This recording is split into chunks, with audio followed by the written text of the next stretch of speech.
ನಾವು ಕೊಡ್ತೇವೆ.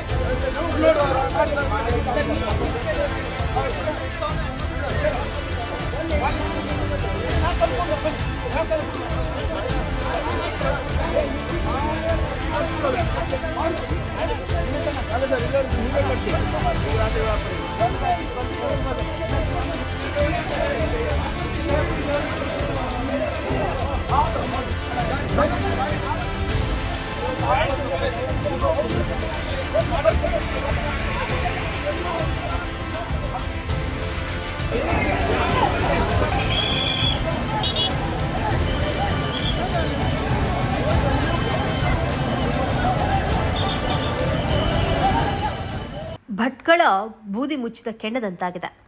ಯಾರೂ ನಿರೀಕ್ಷಿಸಿದ ಘಟನೆಯೊಂದಕ್ಕೆ ಭಟ್ಕಳ ಸಾಕ್ಷಿಯಾಗಿ ರಾಜ್ಯ ಮಟ್ಟದಲ್ಲಿ ಚರ್ಚೆಗೆ ಕಾರಣವಾಗಿದೆ. ಪ್ರಕರಣ ಏನು? ಹಿಂದೂ ಮುಸ್ಲಿಂ ಎಂಬ ವಿಭಜನೆಗೆ ಕಾರಣ ಏನು? 1993ರ ಕೋಮುಗಲಭೆಯನ್ನು ಪುನರಾವರ್ತಿಸುತ್ತೇವೆ ಎಂಬ ಬೆದರಿಕೆಯನ್ನು ಸಂಘ ಪರಿವಾರದ ನಾಯಕರು ಕೊಡಲು ಕಾರಣ ಏನು? ಮುಸ್ಲಿಮರು ಮಾಡಿರುವುದೇನು? ಮೇ 23ರಂದು ನಡೆದಿರುವುದೇನು? ಇತ್ಯಾದಿಗಳ ಬಗ್ಗೆ ಅನುಮಾನ, ಕುತೂಹಲ ಮತ್ತು ವದಂತಿಗಳು ಸೋಷಿಯಲ್ ಮೀಡಿಯಾದಲ್ಲಿ ಹರಿದಾಡ್ತಿದೆ. ಭಟ್ಕಳದಲ್ಲಿ ಚತುಷ್ಪಥ ರಸ್ತೆಯ ಕಾಮಗಾರಿ ನಡೀತಾ ಇದೆ. ಈಗ ಇರುವ ರಸ್ತೆಯ ಪಕ್ಕದಲ್ಲಿ ಮಾರಿಕಟ್ಟೆ ಅಥವಾ ಮೂರಿಕಟ್ಟೆ ಎಂಬ ಸಣ್ಣದೊಂದು ಕಟ್ಟೆಯಾಕೃತಿಯ ರಚನೆ ಇತ್ತು. ಆದರೆ ರಾಷ್ಟ್ರೀಯ ಹೆದ್ದಾರಿ ಕಾಮಗಾರಿಗಾಗಿ ರಸ್ತೆ ಅಗಲೀಕರಣ ನಡೆಸಲಾಯಿತು. ಆಗ ಈ ಮಾರಿಕಟ್ಟೆ ರಸ್ತೆಯ ಮಧ್ಯದ ಭಾಗದಲ್ಲಾಯಿತು. ಚತುಷ್ಪಥ ರಸ್ತೆಗಾಗಿ ತಡೆಯಾಗುವ ಮಂದಿರ, ಮಸೀದಿ, ಕಟ್ಟೆ ಇತ್ಯಾದಿ ಎಲ್ಲವನ್ನ ತೆರವುಗೊಳಿಸುವುದಕ್ಕೆ ಸುಪ್ರೀಂ ಕೋರ್ಟ್ನ ಆದೇಶ ಇರುವುದರಿಂದ ಈ ಕಟ್ಟೆಯನ್ನ ಅಲ್ಲಿಂದ ತೆರವುಗೊಳಿಸಬೇಕಂತ ರಾಷ್ಟ್ರೀಯ ಪ್ರಾಧಿಕಾರ ನಿರ್ಧರಿಸಿತು. ಆದರೆ ಈ ತೆರವುಗೊಳಿಸುವಿಕೆಗೆ ಸಂಘ ಪರಿವಾರದಿಂದ ವಿರೋಧವೂ ವ್ಯಕ್ತವಾಯಿತು. ಇದನ್ನು ತೆರವುಗೊಳಿಸಬಾರದು ಎಂದು ಸಂಘ ಪರಿವಾರದ ಸದಸ್ಯರು ತಡೆಯಲು ಮುಂದಾದರು. ಆ ಬಳಿಕ ಪೊಲೀಸರು, ಅಧಿಕಾರಿಗಳು ಎಲ್ಲರೂ ಸೇರಿಕೊಂಡು ಚತುಷ್ಪಥ ರಸ್ತೆಯ ಪಕ್ಕದಲ್ಲಿ ಮಾರುಕಟ್ಟೆಯನ್ನು ಕಟ್ಟುವುದೆಂದು ತೀರ್ಮಾನಿಸುತ್ತಾರೆ. ಅದರಂತೆ ಮಾರುಕಟ್ಟೆಯನ್ನು ಚತುಷ್ಪಥ ರಸ್ತೆಯ ಪಕ್ಕದಲ್ಲಿ ಹೊಸದಾಗಿ ಕಟ್ಟಿದರು. ಇಲ್ಲಿಂದ ಸಮಸ್ಯೆಯೂ ಆರಂಭವಾಯಿತು. ರಾಷ್ಟ್ರೀಯ ಹೆದ್ದಾರಿ ನಿರ್ಮಾಣಕ್ಕಾಗಿ ತಡೆಯಾಗುವ ಮಸೀದಿ, ಮದ್ರಸೆಗಳನ್ನು ತೆರವುಗೊಳಿಸಿದರೆ ಆ ಚತುಷ್ಪಥ ರಸ್ತೆಯ ಪಕ್ಕದಲ್ಲಿಯೇ ಅವುಗಳನ್ನು ಪುನರ್ ನಿರ್ಮಿಸಲು ಅವಕಾಶ ಇದೆಯಾ ಎಂಬ ಪ್ರಶ್ನೆ ಎದುರಾಯಿತು. ಮಾರುಕಟ್ಟೆಯನ್ನು ಹೊಸದಾಗಿ ಕಟ್ಟಿದ ಜಾಗ ರಾಷ್ಟ್ರೀಯ ಪ್ರಾಧಿಕಾರದ್ದು. ರಾಷ್ಟ್ರೀಯ ಹೆದ್ದಾರಿ ಪ್ರಾಧಿಕಾರದ ಜಾಗದಲ್ಲಿ ತೆರವುಗೊಳಿಸಲಾದ ಮಸೀದಿಯನ್ನು ನಿರ್ಮಿಸಲು ಅಧಿಕಾರಿಗಳು ಅವಕಾಶ ಕೊಡ್ತಿಲ್ಲ. ಹೀಗಿರುವಾಗ ಮಾರುಕಟ್ಟೆಯನ್ನು ರಾಷ್ಟ್ರೀಯ ಹೆದ್ದಾರಿ ಜಾಗದಲ್ಲಿ ನಿರ್ಮಿಸುವುದಕ್ಕೆ ಅಧಿಕಾರಿಗಳು ಅನುಮತಿ ನೀಡಿದ್ದು ಹೇಗೆ ಎಂಬ ಪ್ರಶ್ನೆ ವಿಶೇಷವಾಗಿ ಮುಸ್ಲಿಮರಲ್ಲಿ ಹುಟ್ಟುಕೊಂಡಿತು. ನ್ಯಾಯ ಹಿಂದೂ ಮುಸ್ಲಿಮರು ಸಹಿತ ಸರ್ವರಿಗೂ ಸಮಾನವಾಗಿರಬೇಕು. ಆದರೆ ಮುಸ್ಲಿಮರಿಗೆ ಸದಾ ನ್ಯಾಯವನ್ನು ಯಾಕೆ ನಿರಾಕರಿಸಲಾಗ್ತಾ ಇದೆ ಎಂಬ ಪ್ರಶ್ನೆ ಯುವ ಸಮೂಹದಲ್ಲಿ ಜೋರಾಯಿತು. ಅಲ್ಲದೆ ಈ ಕಟ್ಟೆ ಕಟ್ಟಿದ ಜಾಗದ ಪಕ್ಕದಲ್ಲಿಯೇ ಮುಸ್ಲಿಮರ ಮನೆ ಕೂಡ ಇದೆ.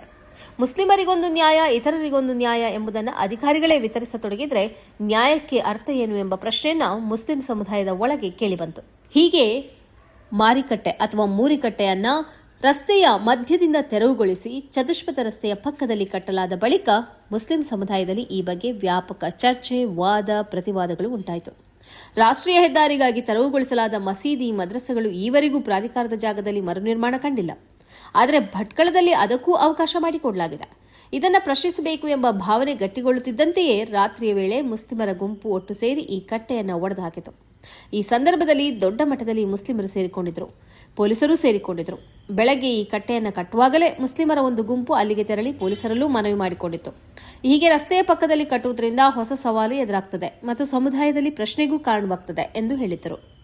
ಆದರೆ ಪೊಲೀಸರು ಮತ್ತು ಅಲ್ಲಿ ನೆರೆದವರು ಆ ಮಾತನ್ನ ಕೇಳಿರಲಿಲ್ಲ. ರಾತ್ರಿ ಈ ಕಟ್ಟೆಯನ್ನು ಒಡೆದು ಹಾಕಿದ ಬಳಿಕ ಸಂಘ ಪರಿವಾರ ಮತ್ತು ಬಿಜೆಪಿ ಇದನ್ನು ಪ್ರತಿಭಟಿಸಿತು.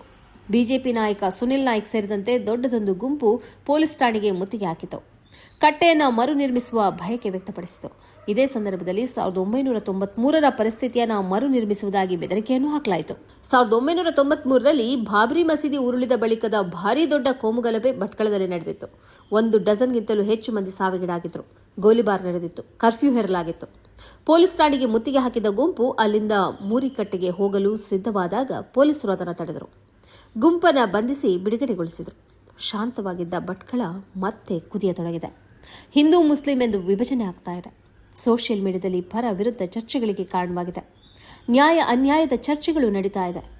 ಹಿಂದೂ ಮುಸ್ಲಿಮರ ಜೊತೆ ಸೇರ್ಕೊಂಡು ಪ್ರೀತಿಯಿಂದ ಬಗೆಹರಿಸಬೇಕಿದ್ದ ತೀರ ಸಣ್ಣ ಸಂಗತಿಯೊಂದು ಊರಿನ ಶಾಂತಿಯನ್ನೇ ಕಳೆದ ದೊಡ್ಡ ಘಟನೆಯಾಗಿ ಪರಿವರ್ತನೆಯಾಗಿದೆ.